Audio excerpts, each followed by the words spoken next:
Hello guys, may commission portrait na naman tayo. Ito po yung reference. Tara, samahan niyo akong iguhit ito. Sunday evening, may nag-message po sa akin. Good evening, Dungwen. Na ako pa portrait ni Mubi. Makuha karong Tuesday sa hapon. So ayan guys, mapapalaban tayo sa commission na ito. Kasi maikli lang ang oras natin. Imagine Sunday, nag-message sa akin. At dapat matapos natin before Tuesday afternoon. Kadalasan kasi sa mga portrait ko guys, matagal pa kunin, like 1 week or 2 weeks. Pero sa portrait na ito, almost 2 days lang. Another achievement na naman ito guys. Kaya di ko na pinatagal at pumayag na ako dahil wala naman akong ibang ginagawa. Wala na akong sinayang na oras guys.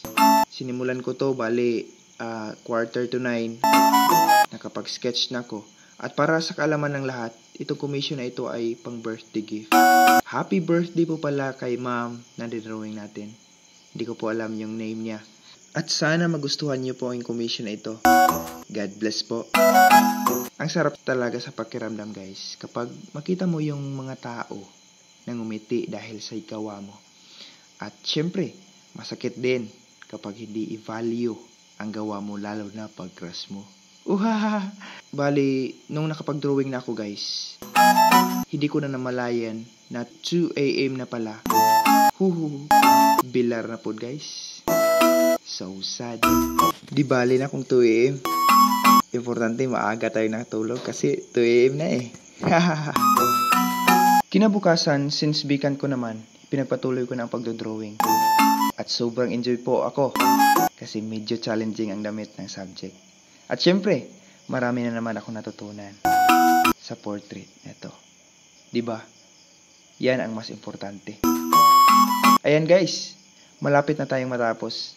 Malapit na din ako maubusan ng salita sa kakasalita ko. Ha? Paano mo nasabi? Ito palang commission na to guys ay 12/16. Pangalawa ko na itong drawing na may ganitong size. More commission pa sana.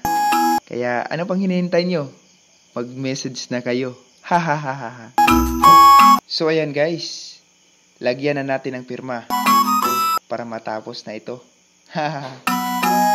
At di natin kalimutan ang pag-spray ng fixative. And here's the final result.